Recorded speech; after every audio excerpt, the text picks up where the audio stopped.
Idosa, abandonada em prisão antiga pelo filho, escondia algo na mala que ele não esperava. E aconteceu naquele fim de tarde de quinta-feira, o conjunto habitacional Esperança, na zona sul de São Paulo, estava mais silencioso do que de costume. As crianças ainda não tinham saído das escolas, os adultos ainda não tinham chegado do trabalho, e o sol batia de lado nas janelas dos blocos de concreto que há 30 anos tentavam disfarçar a palavra pobreza com o nome conjunto habitacional. No corredor do terceiro andar do bloco B, uma mala grande, daquelas de borracha rígida cor de vinho desbotado, estava encostada na parede do lado de fora do apartamento 307.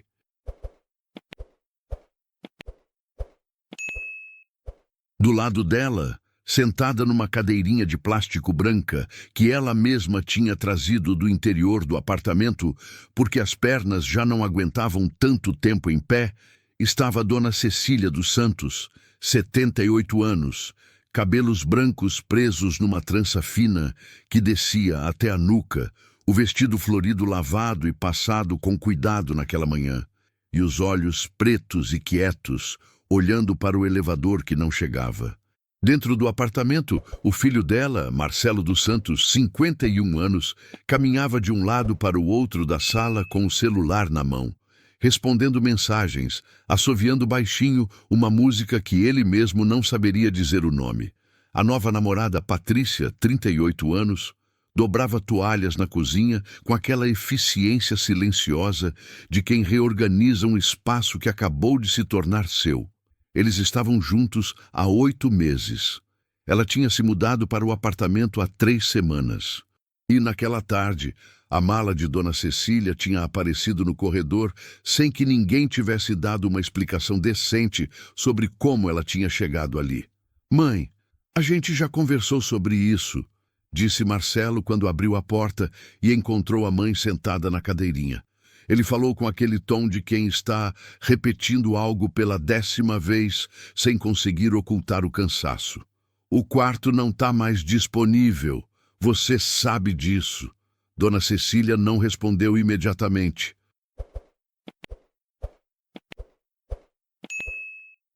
Ela levantou os olhos para o filho, segurou o olhar dele por 2 ou 3 segundos e depois voltou a encarar o elevador. "Eu sei, Marcelo", disse ela com uma voz calma, a voz de quem aprendeu, ao longo de 78 anos, que gritar não resolve nada. "Eu só estou esperando você me dizer para onde eu vou." Marcelo passou a mão no cabelo, suspirou fundo. "Eu já falei. A senhora vai ficar na Casa São Francisco por um tempo, até a gente se organizar melhor aqui." A Casa São Francisco. Dona Cecília tinha ouvido esse nome pela primeira vez 10 dias antes, quando Marcelo tinha chegado em casa com um folder impresso que tinha pegado numa assistência social do bairro. Ela tinha segurado o papel nas mãos, olhado para as fotos de idosos sentados em cadeiras de rodas, num pátio de cimento, e devolvido o folder para o filho, sem dizer uma palavra. Agora, com a mala ao lado e a cadeirinha embaixo dela, o nome voltava com um peso diferente. A Casa São Francisco não era uma casa. Era o lugar onde as pessoas iam quando os filhos não sabiam mais o que fazer com elas. Por um tempo, ela repetiu baixinho, quase para si mesma. "Mãe, não começa", disse Marcelo, a voz endurecendo um pouco. "É a melhor solução agora. Eles têm médico, têm enfermeira, têm companhia para a senhora. Aqui a gente trabalha o dia todo, não tem como ficar de olho." Do interior do apartamento, a voz de Patrícia veio mansa e calculada. "Marcelo, o táxi chegou." Dona Cecília olhou para a mala. Depois olhou para o filho. Havia algo nos olhos dela naquele momento. Não era raiva, não era choro. Era uma coisa mais funda que isso. Uma coisa que Marcelo não soube nomear e que, por isso, preferiu não encarar por muito tempo. Ele pegou a mala, chamou o elevador e os dois desceram em silêncio. No hall de entrada do bloco, a vizinha Dona Lourdes, 65 anos, que estava varrendo a calçada, parou a vassoura e olhou para os dois com uma expressão que Marcelo também preferiu não ler. "Boa tarde, Dona Cecília", disse Dona Lourdes. E Dona Cecília respondeu: "Boa tarde, Lourdes", com o mesmo cuidado de quem planta uma última semente num solo que não sabe se vai ver de novo. O táxi era um Corolla branco sujo de poeira. O motorista, um rapaz jovem com um fone no ouvido, colocou a mala no porta-malas sem fazer perguntas. Marcelo abriu a porta traseira para a mãe entrar, e quando ela passou por ele, ele disse: "Eu vou te visitar no fim de semana." E ela disse: "Tudo bem, filho." E entrou no carro. Marcelo fechou a porta. O táxi saiu. Ele ficou ali na calçada por uns 20 segundos, olhando para o carro que sumia na esquina, depois olhou para o celular, viu que tinha uma mensagem de Patrícia perguntando se ele queria jantar pizza e respondeu que sim, com um emoji de joinha.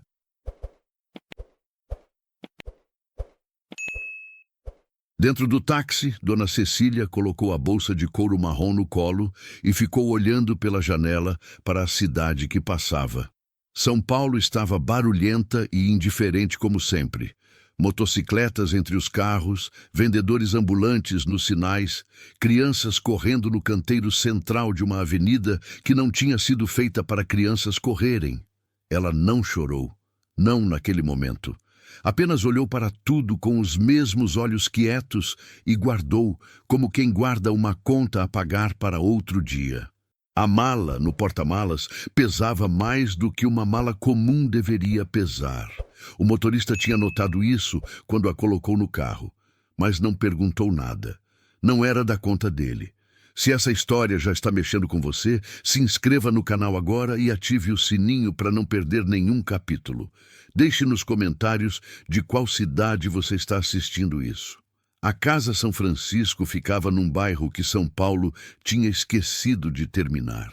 As ruas eram de paralelepípedo irregular, cheias de remendo asfáltico por cima de remendo asfáltico, e os imóveis misturavam padarias antigas com igrejas evangélicas e um ou dois terrenos baldios cercados de tela enferrujada.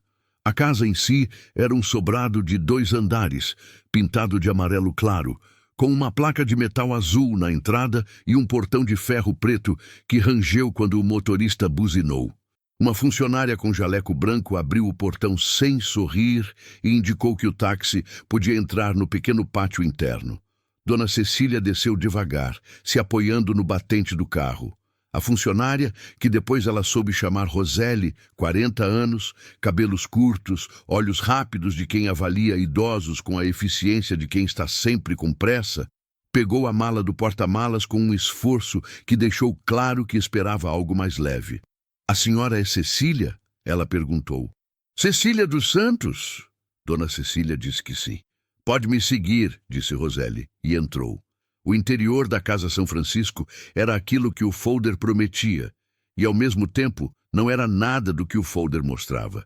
As fotos tinham sido tiradas com luz boa e em ângulos que escondiam as marcas de umidade no rodapé, o cheiro de desinfetante misturado com algo mais persistente que desinfetante não conseguia apagar, e o corredor comprido de piso de cimento encerado que ligava a entrada aos quartos.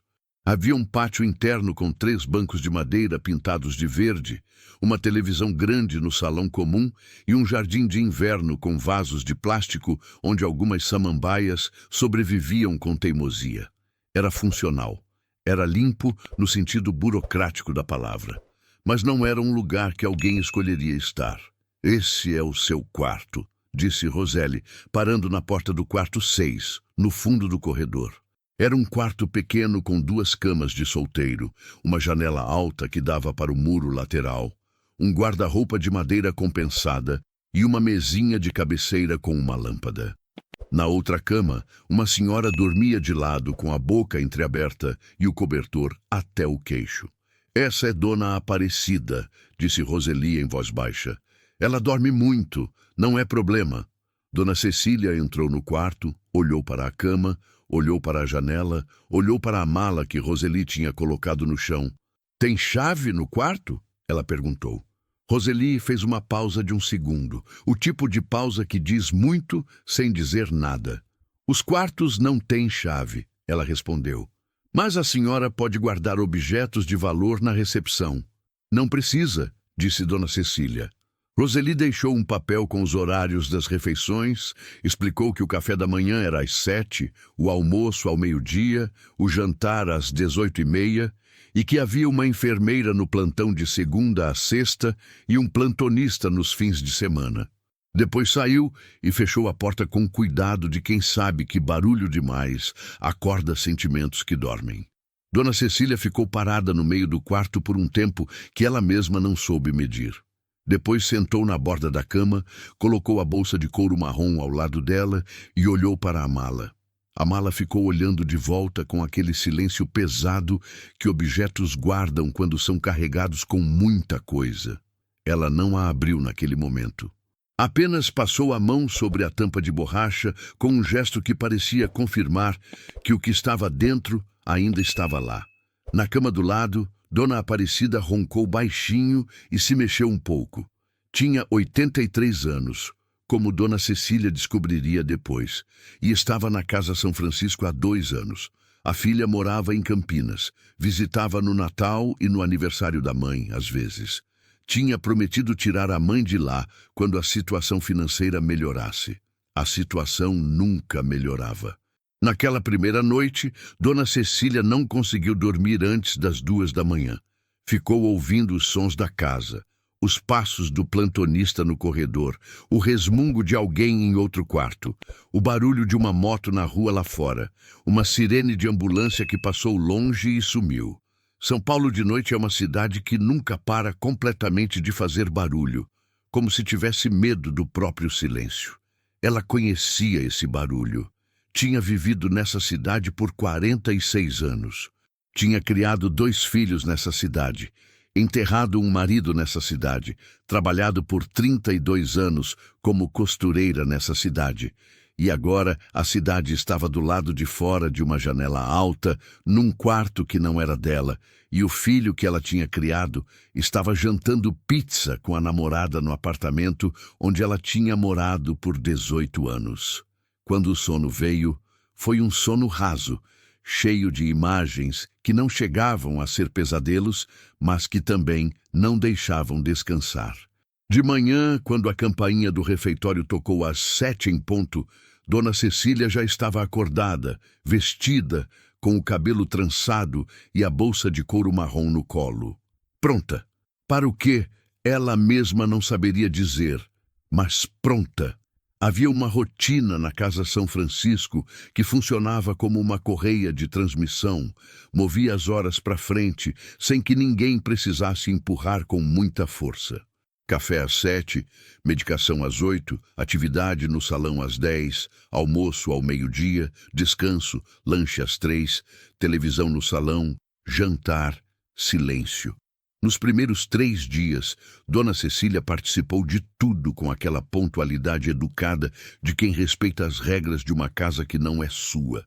Falava pouco, observava muito, aprendia os nomes e os históricos de cada residente com a discrição de quem sabe que num lugar pequeno, ouvir vale mais do que falar. Dona Aparecida, a companheira de quarto, era uma mulher que tinha sido costureira também. Descobriram com surpresa na segunda manhã. E que guardava uma caixa de bombons embaixo da cama que ela nunca oferecia para ninguém, mas que nunca negava quando alguém perguntava. Seu Osvaldo, 81 anos, um ex-funcionário dos Correios, que passava os dias resolvendo palavras cruzadas num caderno, era o mais bem-humorado do grupo, sempre com um comentário seco e preciso sobre os noticiários que passavam na televisão do salão. Dona Nair, 76 anos, que tinha tido um AVC 2 anos antes e arrastava levemente a perna esquerda, era a que mais falava de família, de netos, de um apartamento em Guarulhos onde ela dizia que ia voltar logo, logo, quando o médico liberasse, o que o médico nunca liberava.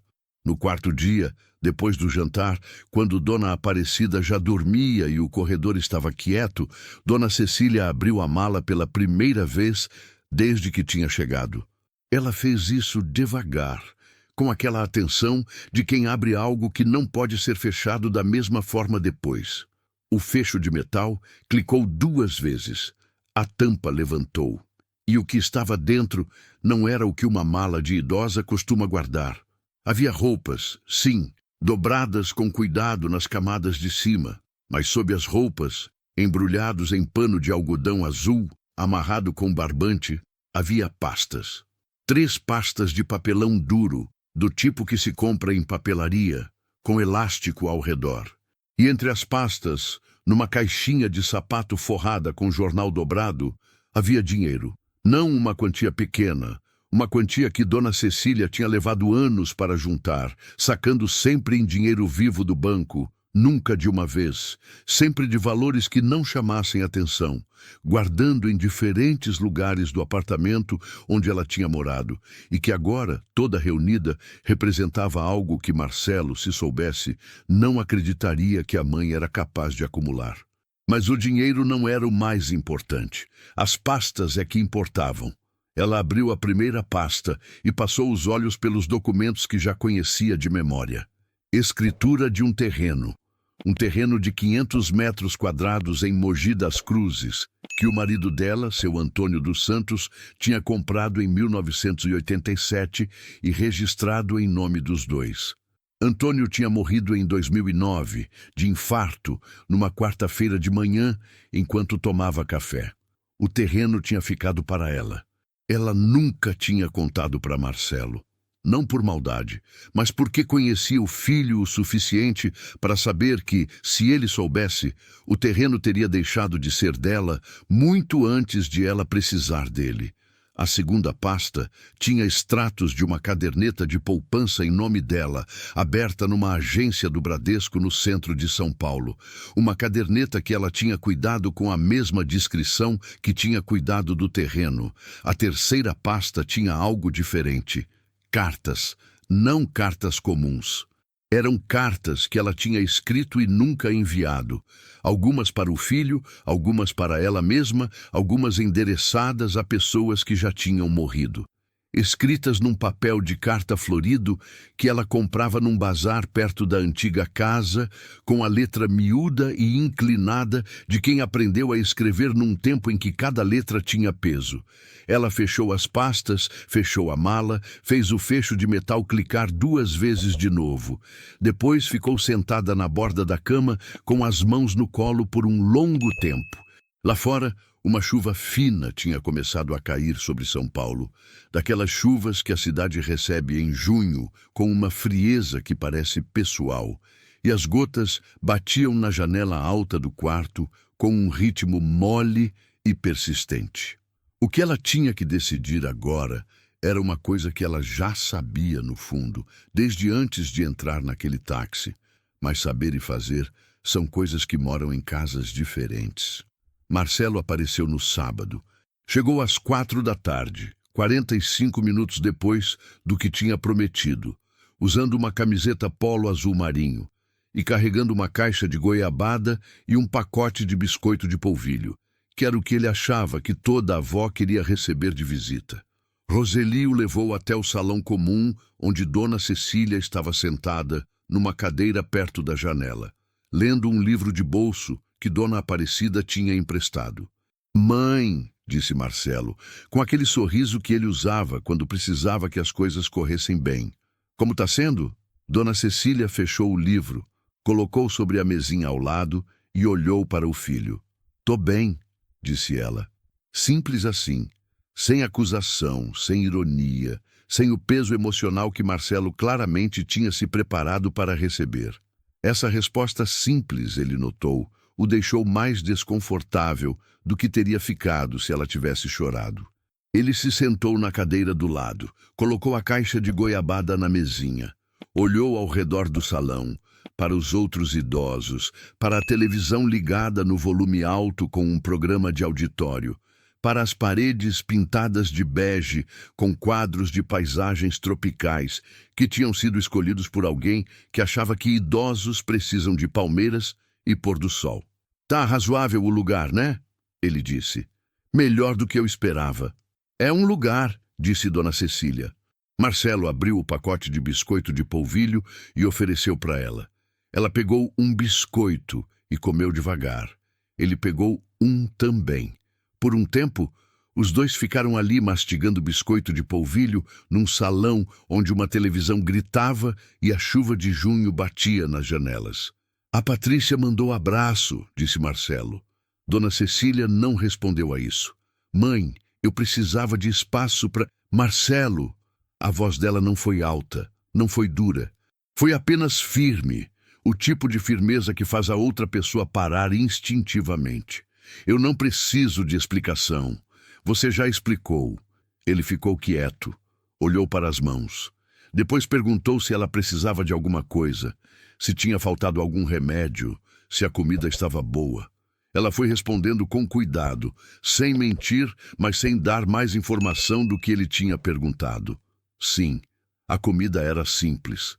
Sim, tinha levado os remédios. Não, não precisava de nada por enquanto. Antes de ir embora, Marcelo ficou em pé ao lado da cadeira dela por um momento. E ela viu que ele queria dizer algo que ele não sabia como dizer. Aquela luta interna visível nos olhos, na forma como ele abriu a boca e fechou de novo. Então ele disse, te ligo na semana, deu um beijo rápido na testa dela e saiu. Ela ouviu os passos dele no corredor, o rangido do portão de ferro e depois o silêncio que voltava. Naquela mesma noite, depois do jantar, ela pediu para Roseli uma caneta que funcionasse. Roseli trouxe uma caneta azul. Dona Cecília foi para o quarto, tirou uma folha de papel da pasta de cartas, sentou na beira da cama com o papel no colo e começou a escrever.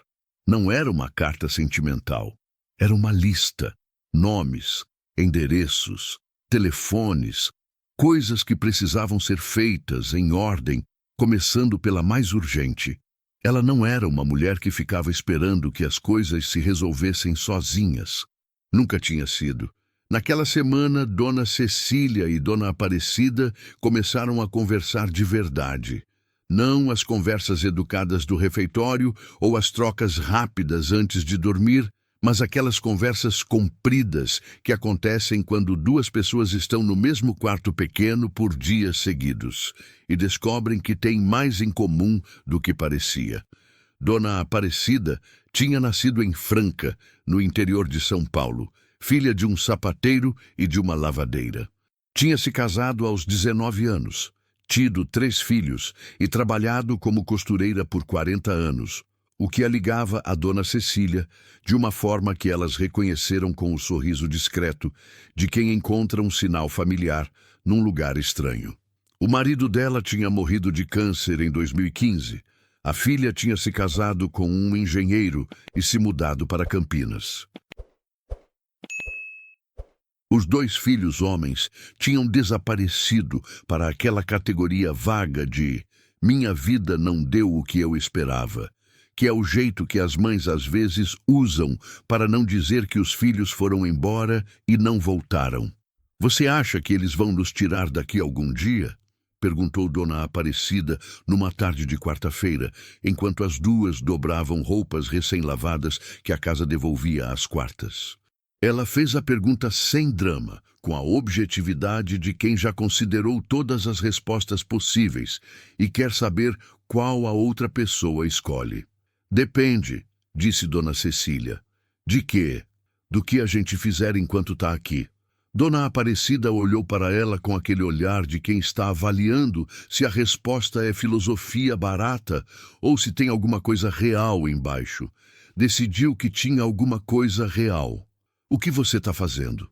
Ela perguntou.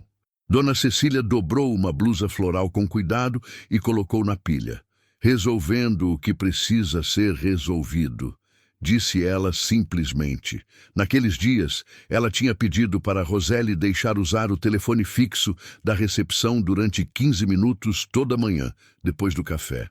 Roseli tinha levantado a sobrancelha, mas concordado, porque Dona Cecília tinha feito o pedido de um jeito que tornava muito difícil dizer não. Ela tinha ligado para o cartório de Mogi das Cruzes.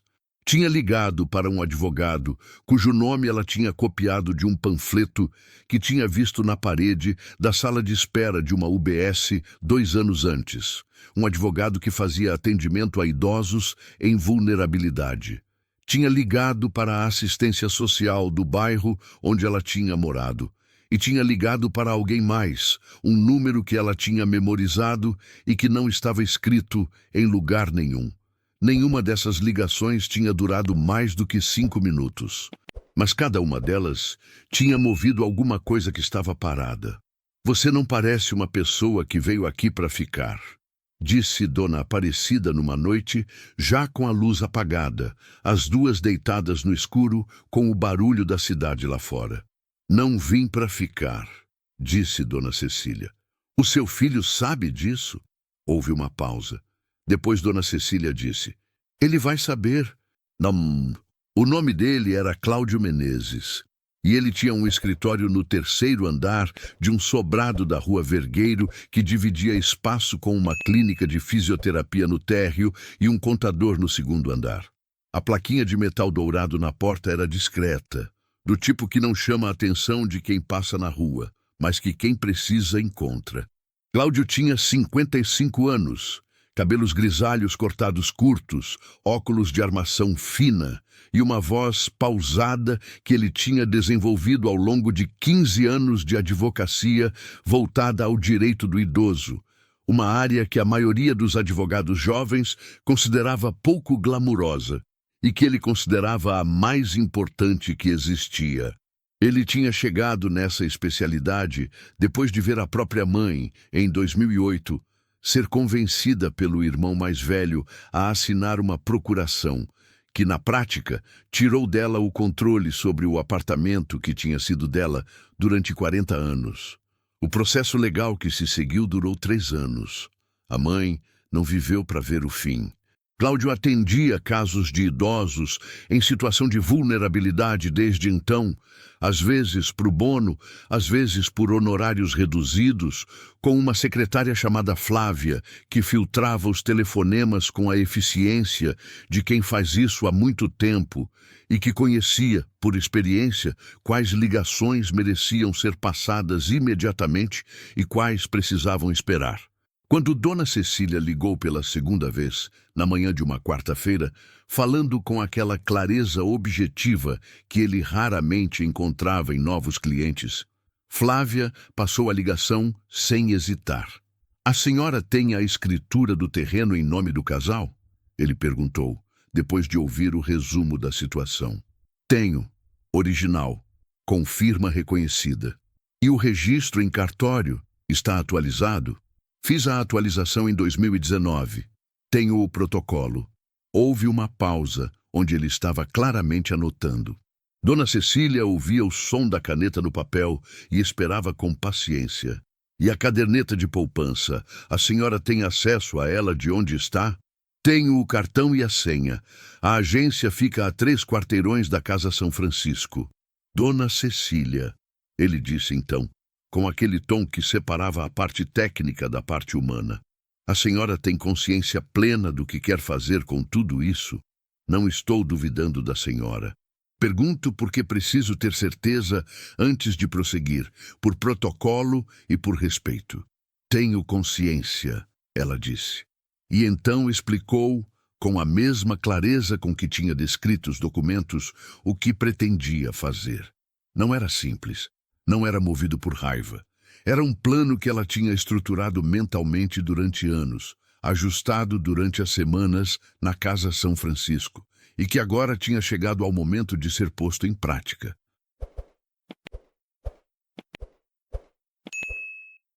Ela explicou a ordem das ações, quem precisava ser notificado, o que devia ser feito antes e o que deveria vir depois, e por que aquela sequência específica importava. Quando ela terminou, Cláudio ficou em silêncio por quase 10 segundos. Não era o silêncio de quem está confuso, era o silêncio de quem está diante de algo que não esperava encontrar e que respeita o suficiente para não responder de imediato. Dona Cecília, ele disse finalmente, em 15 anos de carreira posso contar nos dedos de uma mão os clientes que chegaram até mim com um plano tão bem pensado.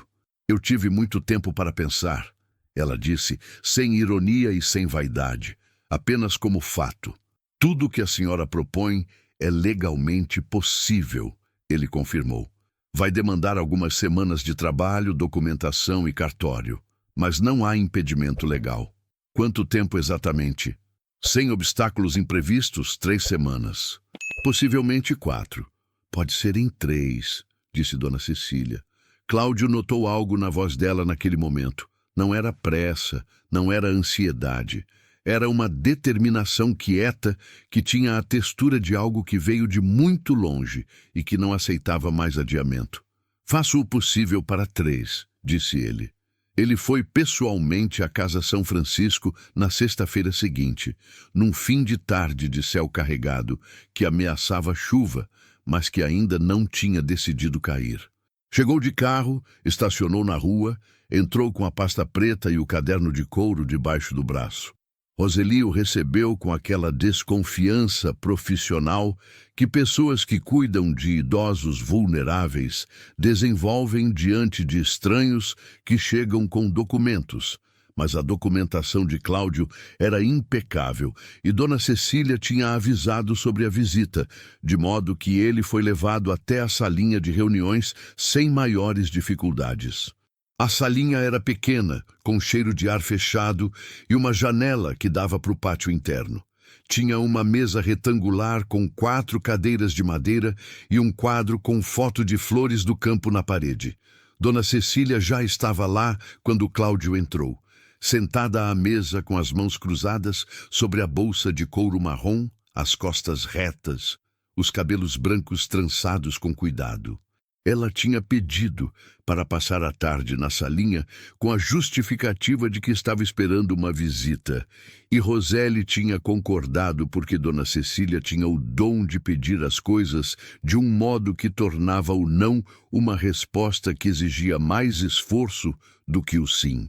Passaram 1h50 reunidos. Cláudio abriu a pasta, organizou os documentos sobre a mesa e foi explicando cada etapa com a paciência de quem respeita a inteligência da pessoa do outro lado.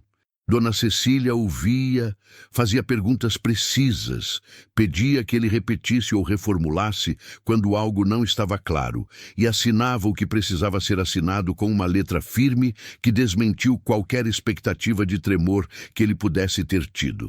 Quando terminaram, ela entregou a ele os originais das escrituras dentro de um envelope pardo que ela tinha tirado do fundo da bolsa de couro, junto com uma lista manuscrita de informações adicionais que ele confirmou que seriam úteis. Quando Cláudio foi embora, já com as nuvens finalmente decidindo virar chuva lá fora, Dona Cecília voltou para o pátio e ficou sentada num dos bancos de madeira verde enquanto as primeiras gotas caíam.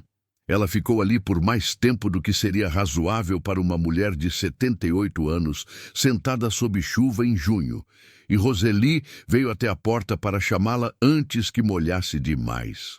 Mas os poucos minutos que ela ficou ali, com a chuva fina batendo no rosto e nas mãos cruzadas no colo, tinham a qualidade de um momento que ela precisava ter, como uma confirmação. Como o fechamento de um parêntese que tinha ficado aberto por muito tempo. Seu Osvaldo, passando pelo corredor interno com o caderno de palavras cruzadas debaixo do braço, a viu pela janela e não disse nada. Mas na hora do jantar, ele se sentou do lado dela e, sem preâmbulo, disse: "Chuva de junho em São Paulo."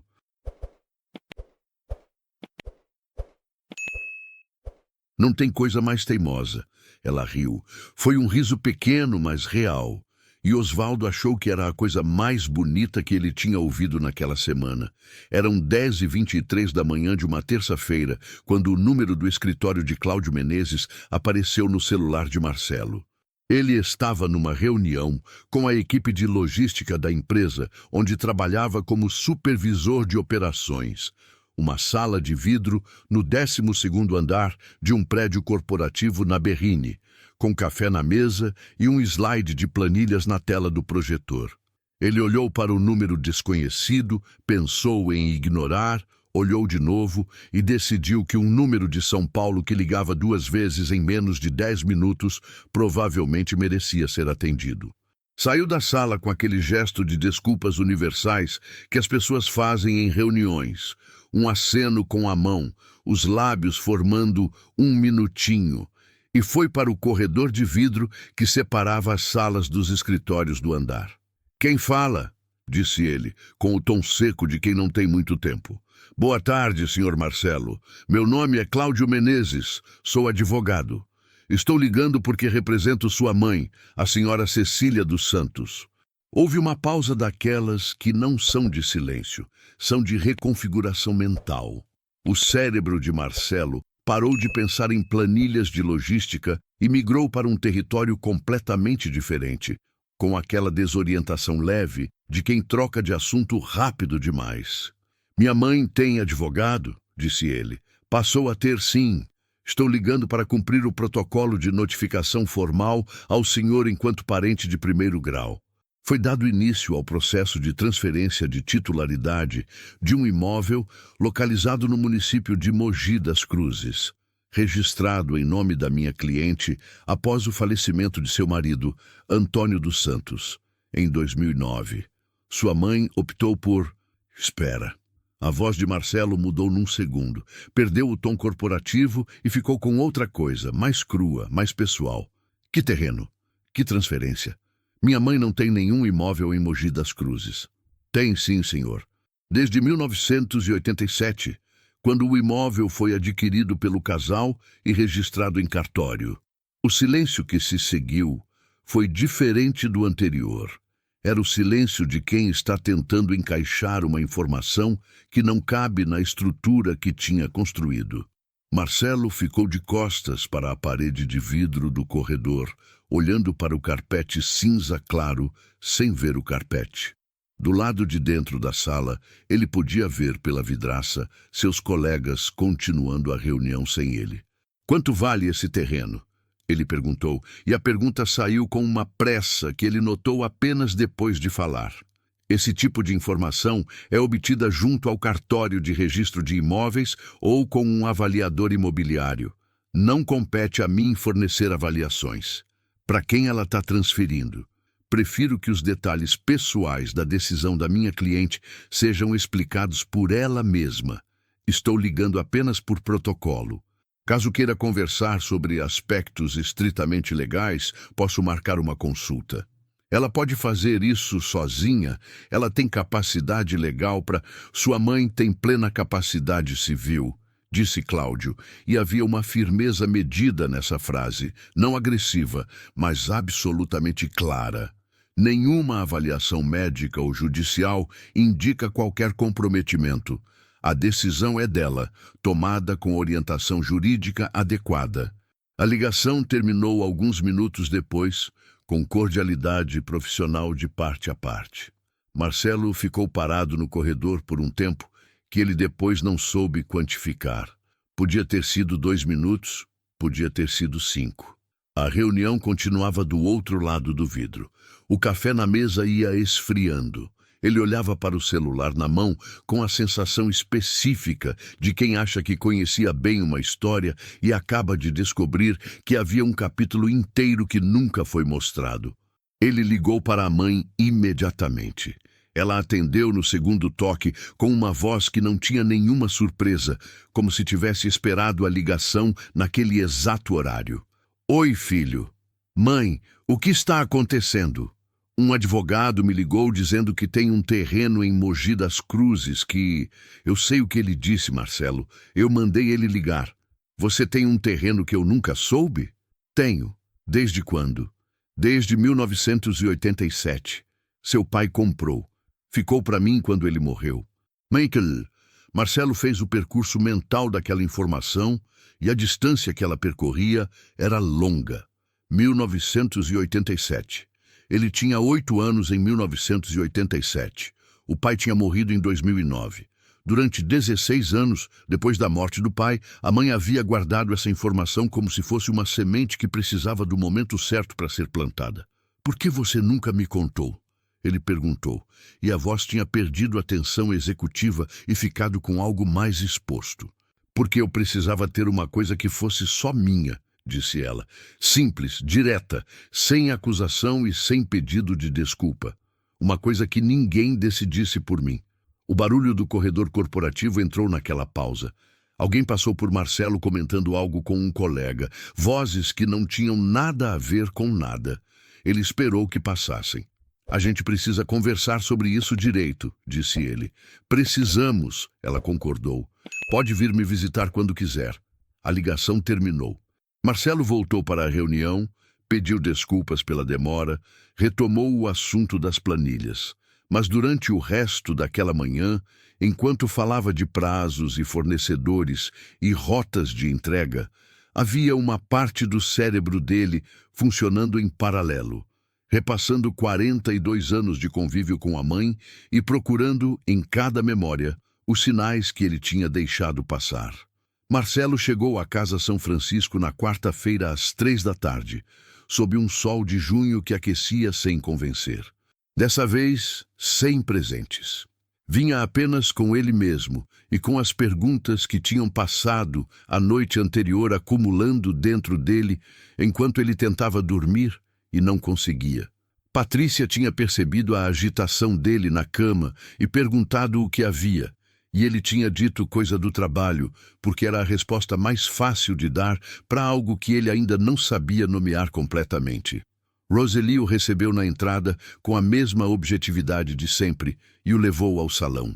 Dona Cecília estava sentada na cadeira de sempre, mas dessa vez sem livro, sem atividade nas mãos, apenas esperando.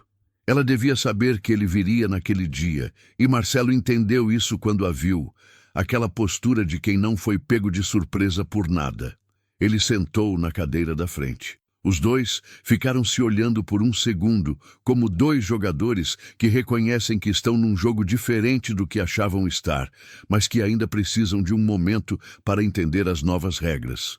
"Me conta tudo", disse Marcelo, sem rodeios, sem a gentileza protocolar das visitas anteriores. E ela contou. Contou do terreno que o pai tinha comprado em 1987 num domingo de manhã em que os dois tinham ido a Mogi de ônibus porque o pai tinha visto um anúncio no jornal e queria ver com os próprios olhos antes de decidir. Marcelo tinha 8 anos e ficou em casa com a avó. O terreno era plano, num bairro que estava começando a crescer, e o pai tinha pago em 12 parcelas durante 1 ano, cortando gastos de outros lugares para encaixar no orçamento sem fazer dívida. Era um sonho concreto, não de grandeza, mas de segurança. Um pedaço de chão que era deles. Ela e o marido tinham visitado o terreno algumas vezes durante os anos seguintes, sempre com aquela satisfação discreta de quem tem algo que não aparece no cotidiano, mas que está lá, firme, quando o cotidiano oscila. Quando o marido morreu, em 2009, de um infarto que chegou rápido e não deu tempo de se despedir, a escritura ficou.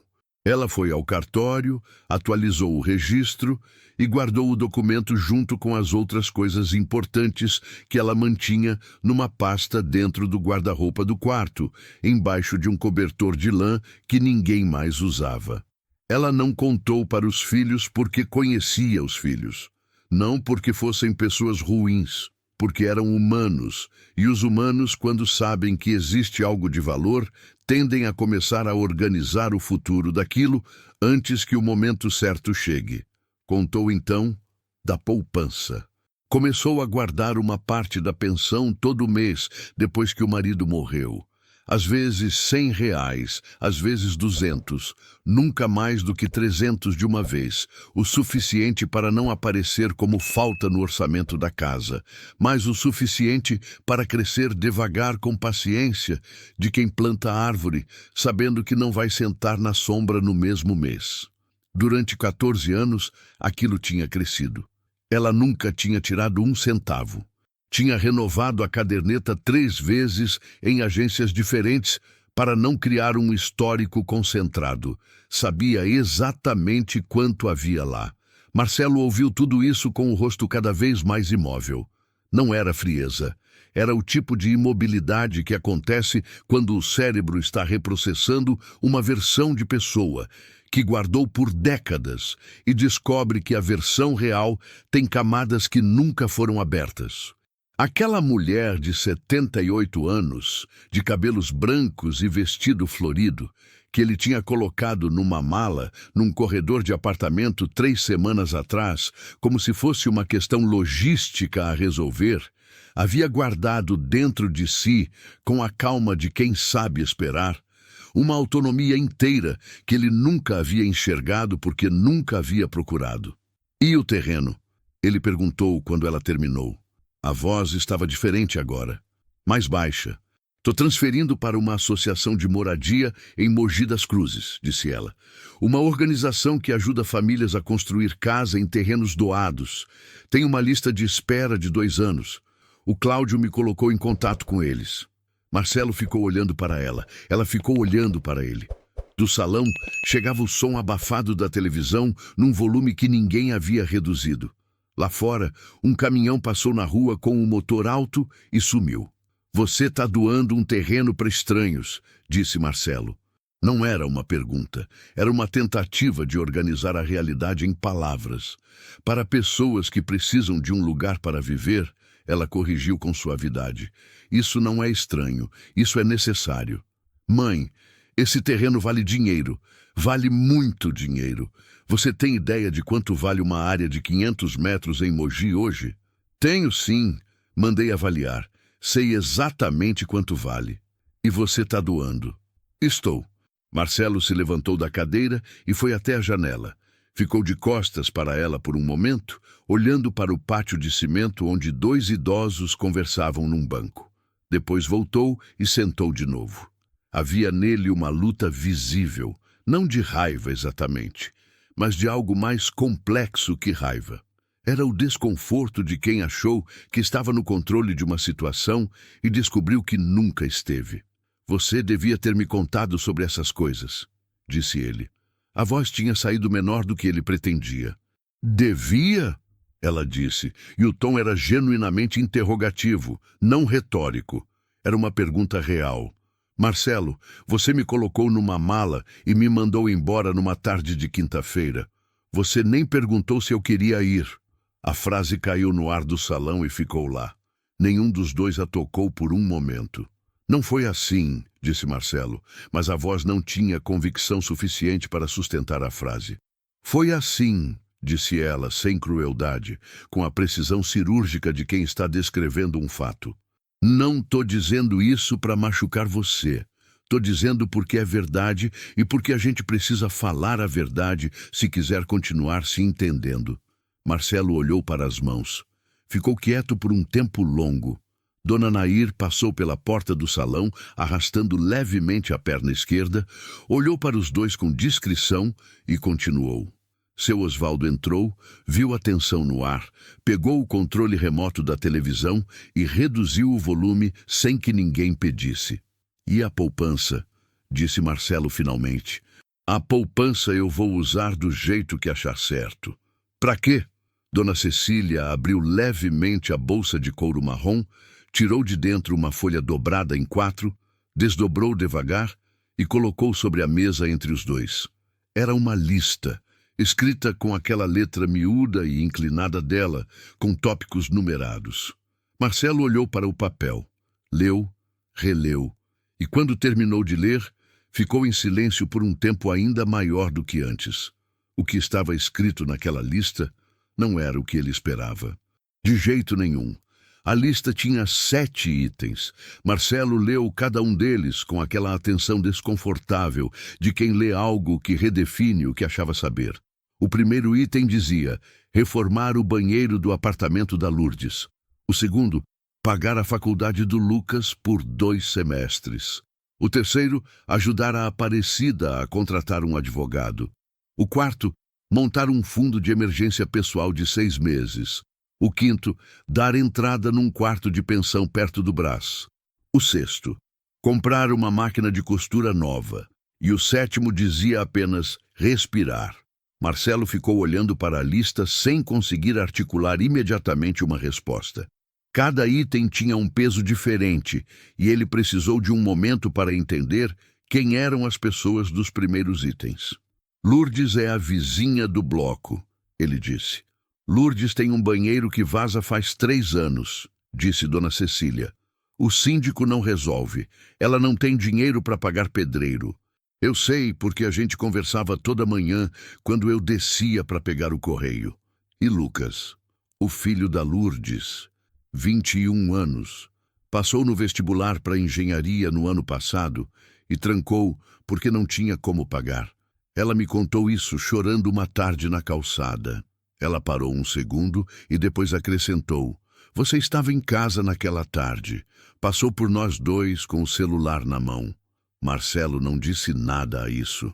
Aparecida é a minha companheira de quarto aqui, ela continuou, sem acelerar nem desacelerar o ritmo da voz. Ela está aqui faz 2 anos. A filha prometeu tirar ela. A filha nunca tira. Ela não sabe que tem direitos que pode reivindicar porque ninguém nunca explicou para ela. Com um advogado, ela pode obrigar a filha a assumir a responsabilidade legal ou ela pode ser realocada para um serviço de assistência social melhor. Ela merece saber que isso existe. E o quinto item, disse Marcelo. A voz estava diferente agora, mais quieta. Você está procurando um lugar para morar. Estou. Sozinha? Sozinha. O ar entre os dois mudou com aquela palavra. Não era uma acusação embutida nela. Era uma declaração de intenção. Uma linha traçada com cuidado, não com raiva, mas com a firmeza de quem aprendeu que deixar de traçar linhas custa mais caro do que traçar. Mãe, você tem 78 anos, morar sozinha. Eu morei sozinha por 6 anos depois que seu pai morreu, Marcelo. Antes de você me convencer a ir morar no seu apartamento dizendo que ia ser bom para nós dois. Ela não levantou a voz, não precisou. Eu me virei bem nos 6 anos. Aprendi a me virar de novo nos 3 semanas que estou aqui. Não estou pedindo permissão. Marcelo olhou para o item 6 da lista. Máquina de costura.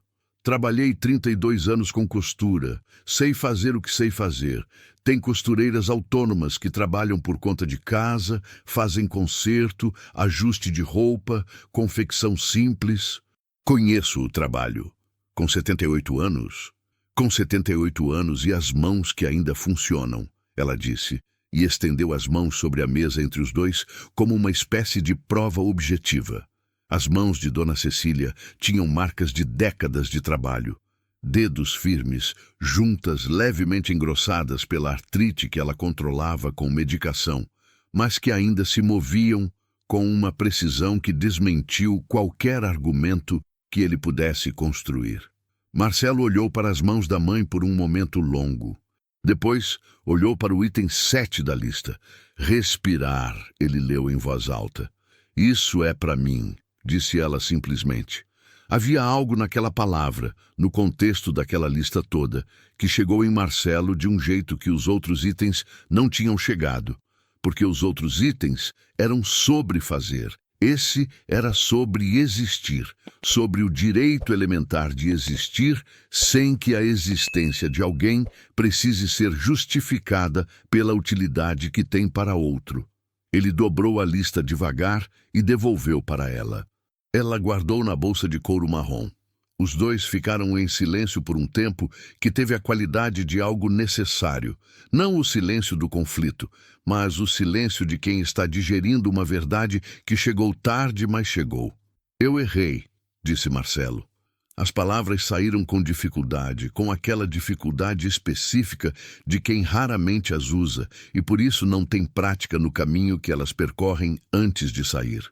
Eu errei com a mala, com o apartamento, com tudo. Dona Cecília olhou para o filho. Havia nela, naquele momento, algo que não era frieza e não era ternura fácil. Era algo no meio, a dignidade de quem pode receber uma admissão de erro sem precisar transformá-la nem em absolvição imediata, nem em prolongamento da punição. Eu sei, disse ela, e eu aceito. A Patrícia não... Marcelo. Ela levantou levemente a mão. Patrícia não é o problema. O problema é que você deixou de me ver. Não hoje, não com a mala. Faz mais tempo que isso. Ele não contestou. Não havia como contestar algo que, dito daquele jeito, com aquela calma cirúrgica, soava exatamente como a verdade que era. Naquela mesma semana, enquanto a história de Dona Cecília caminhava em seus próprios termos, Dona Aparecida recebeu um telefonema da filha de Campinas. O telefone da recepção tocou às 4:30 da tarde, e Roseli foi chamar Dona Aparecida com aquela voz neutra que ela usava para anúncios que podiam ser bons ou ruins. Dona Aparecida foi até a recepção com aquele passo lento, mas firme, de quem ainda não abriu mão da própria mobilidade, e ficou de pé ao lado da mesa, atendendo a ligação, enquanto Roseli fingia preencher uma planilha do outro lado. Dona Cecília não estava presente durante a ligação. Estava no quarto arrumando as roupas que tinham voltado da lavanderia.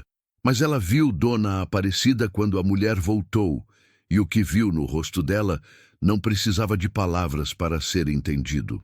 Era aquela expressão específica de quem recebeu uma notícia que esperava receber, mas que dói do mesmo jeito quando chega, como se a antecipação de uma dor nunca conseguisse realmente prepará-la para a dor.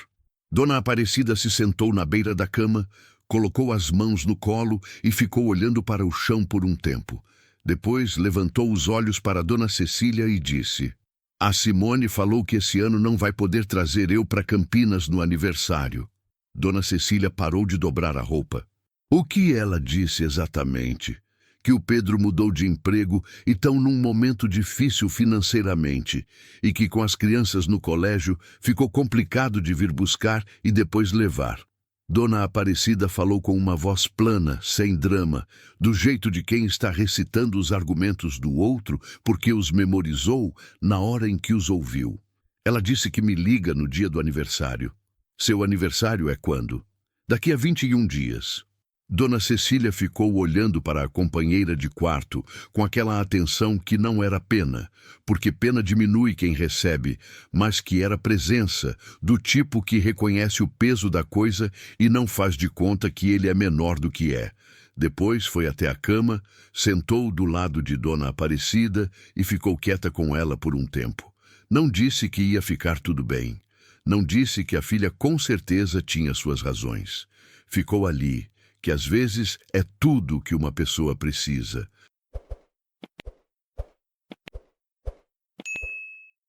Depois de um tempo, Dona Aparecida disse: "Você mencionou um advogado outro dia, aquele que te ajudou, o Cláudio. Você acha que ele pode me ajudar também?" "Sim", disse Dona Cecília, sem hesitar. "Eu acho que sim." Ela pediu o número para o Cláudio naquela noite, numa das ligações matinais da recepção, e ele deu sem perguntar detalhes, dizendo apenas que quando Dona Aparecida fosse ligar, ela podia usar o nome dela como referência. 2 dias depois, Dona Aparecida fez a ligação. Ficou 25 minutos ao telefone, de pé ao lado da recepção, enquanto Roseli, desta vez, não fingia fazer outra coisa, mas simplesmente ouviu de longe com a expressão de quem começa a entender que as coisas na Casa São Francisco estão se movendo de um jeito diferente do habitual. O que Cláudio explicou para Dona Aparecida naquela ligação era o que ela nunca tinha sabido que existia: que havia legislação específica que regulava a responsabilidade familiar pelo cuidado de idosos. Que, havendo capacidade financeira comprovada do responsável legal, era possível exigir judicialmente uma reestruturação do cuidado, seja retorno ao convívio familiar, seja transferência para uma instituição de melhor qualidade custeada pelo familiar. Que ela tinha direitos que existiam independentemente de o filho ou a filha concordarem com eles. Dona Aparecida Ouviu tudo isso com aquela expressão de quem está recebendo informação que transforma algo que parecia permanente em algo que tem solução. Não chorou. Mas quando voltou para o quarto e encontrou Dona Cecília esperando, disse apenas: "Eu não sabia que existia esse caminho." E a voz tremeu um pouco nessa frase, não de fraqueza, mas de alívio. "A maioria das pessoas não sabe", disse Dona Cecília. "É por isso que eles contam que a gente não vai descobrir." Naquela tarde, as duas foram juntas para o pátio e ficaram sentadas nos bancos de madeira verde por quase 1 hora, conversando sobre assuntos que não tinham nada a ver com advogados ou filhos ou direitos legais. Conversaram sobre costura, sobre tecidos que eram difíceis de trabalhar, sobre clientes antigos que eram impossíveis de satisfazer e de outros que deixavam escolher o modelo livremente e que eram sempre os trabalhos que mais orgulhavam. Seu Osvaldo passou por eles uma vez, viu as duas assim e foi buscar um café que ninguém tinha pedido, mas que chegou na hora certa. Cláudio Menezes ligou para Dona Cecília numa manhã de segunda-feira, 22 dias depois de terem se reunido na salinha de reuniões da Casa São Francisco. Eram 8h40, ela estava tomando o café da manhã no refeitório quando Roseli veio dizer que tinha uma ligação para ela. Ela foi até a recepção com a xícara de café ainda na mão. "Dona Cecília, o processo de transferência do terreno foi concluído", disse Cláudio. "O cartório de Mogi confirmou o registro ontem. A associação já foi notificada formalmente." Ela fechou os olhos por um segundo. "Obrigada, Cláudio." "Há mais uma coisa", disse ele, "a respeito do apartamento que a senhora identificou no Brás. Visitei o imóvel com minha secretária na sexta-feira, conforme combinamos. É adequado. O proprietário está disposto a fechar contrato por 12 meses renováveis. Com a entrada que a senhora tem disponível e o valor do aluguel, está dentro do orçamento que calculamos. Quando posso assinar?" "Essa semana, se a senhora quiser." Ela quis. Na quinta-feira, com a ajuda de Cláudio e de Flávia, que tinha se mostrado ao longo das semanas não apenas eficiente, mas genuinamente simpática com aquela situação toda, Dona Cecília assinou o contrato de aluguel de um apartamento de 1 quarto e sala no 2º andar de um sobrado no bairro do Brás. O apartamento tinha janela para a rua, banheiro reformado, cozinha com azulejo azul claro e um cômodo extra pequeno que cabia exatamente uma máquina de costura e uma prateleira. Ela caminhou por cada ambiente uma vez, devagar, com as mãos tocando levemente as paredes, como quem está se apresentando para um lugar novo, e quando terminou, ficou de pé no centro da sala e ficou quieta por um momento, com a expressão de quem acabou de chegar em algum lugar depois de uma viagem longa. Ela voltou para a Casa São Francisco para buscar a mala e se despedir. As despedidas foram curtas, mas cheias, do tipo que parecem simples na superfície e que só revelam o peso daquilo quando você está voltando para casa e lembra de cada uma. Seu Osvaldo deu a ela o caderno de palavras cruzadas que estava terminando e disse que ela ficasse com ele, que de onde estava compraria outro. Dona Naíra a abraçou por um tempo longo e sem dizer nada, que era o abraço mais verdadeiro de todos. Roseli, que ao longo das semanas tinha passado de funcionária protocolar para alguém que via Dona Cecília com uma espécie de respeito crescente que ela mesma não saberia nomear, foi até a porta com ela e disse: "A senhora foi a pessoa mais diferente que passou por aqui em muitos anos." Dona Cecília sorriu e disse: "Cuida bem dessas pessoas, Roseli, elas merecem." E Dona Aparecida? A despedida de Dona Aparecida foi feita no quarto, enquanto Dona Cecília fazia a mala pela última vez, dobrando as roupas com o mesmo cuidado de sempre. Dona Aparecida ficou sentada na cama dela observando, e não disse muita coisa, mas quando a mala estava pronta ela disse: "Você me mostrou que tinha saída." E Dona Cecília respondeu: "Sempre teve, você é que não sabia que podia procurar." O processo de Dona Aparecida estava em andamento.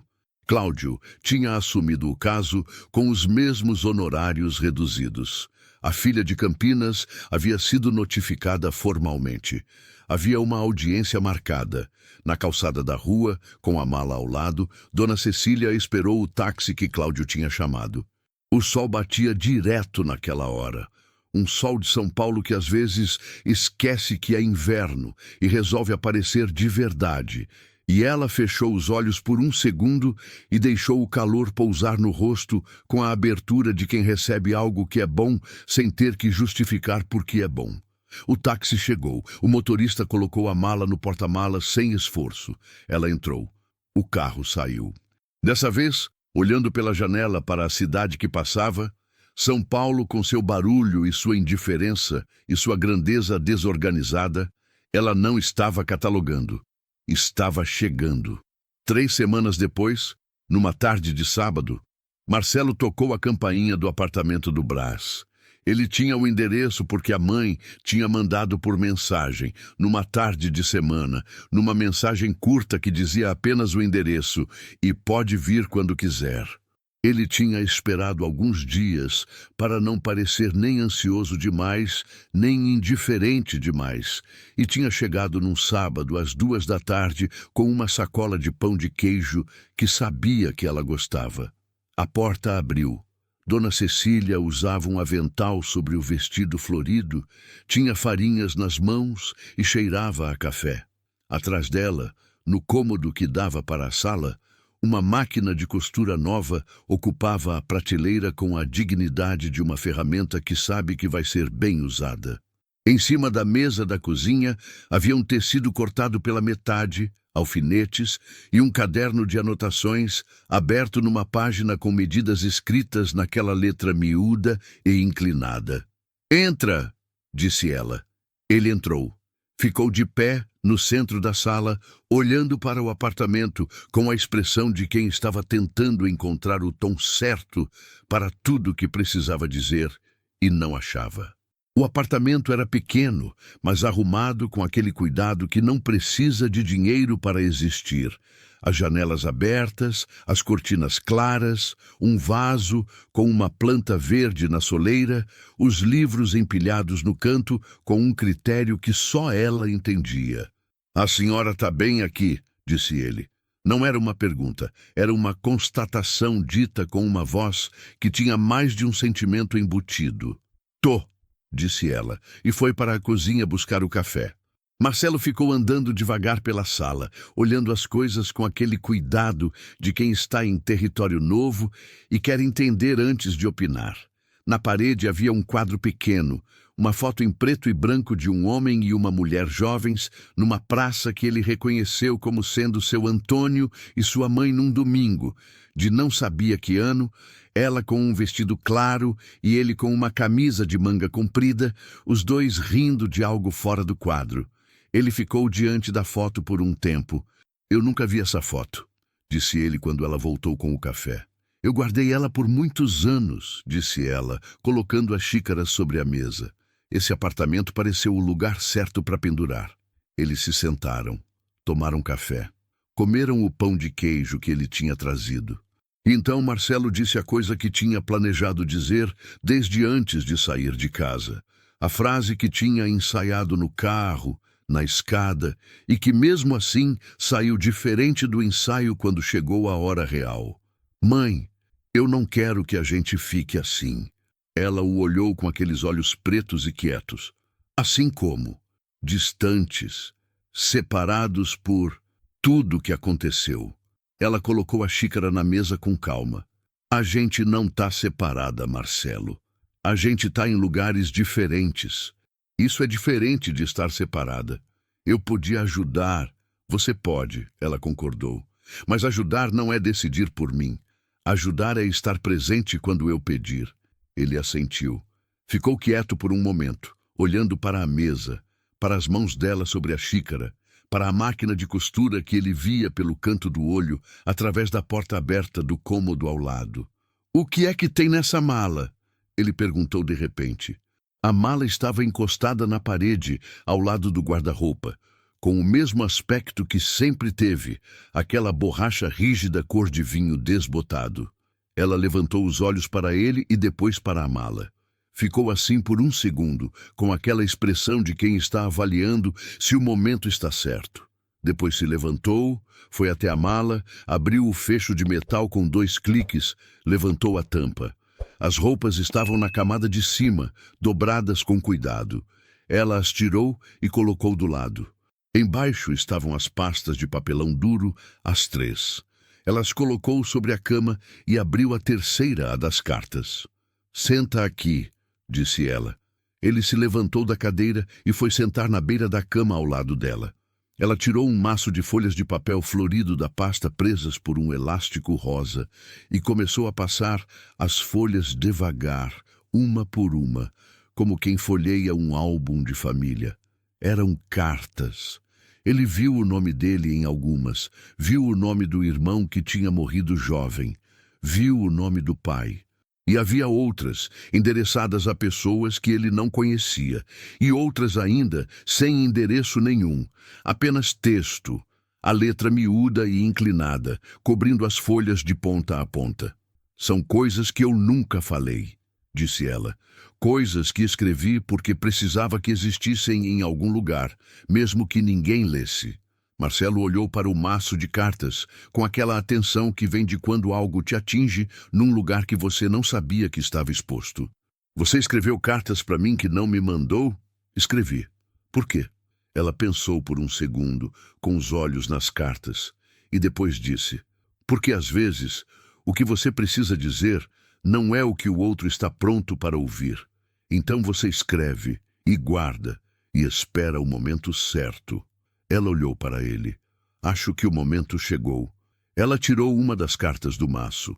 Tinha o nome dele na parte de fora, escrito com aquela letra, numa folha floral com bordas cor-de-rosa. Segurou a carta um momento antes de entregar. "Você não precisa ler agora", disse ela. "Pode levar para casa." Ele pegou a carta com as 2 mãos. Ficou olhando para ela por um tempo sem abrir.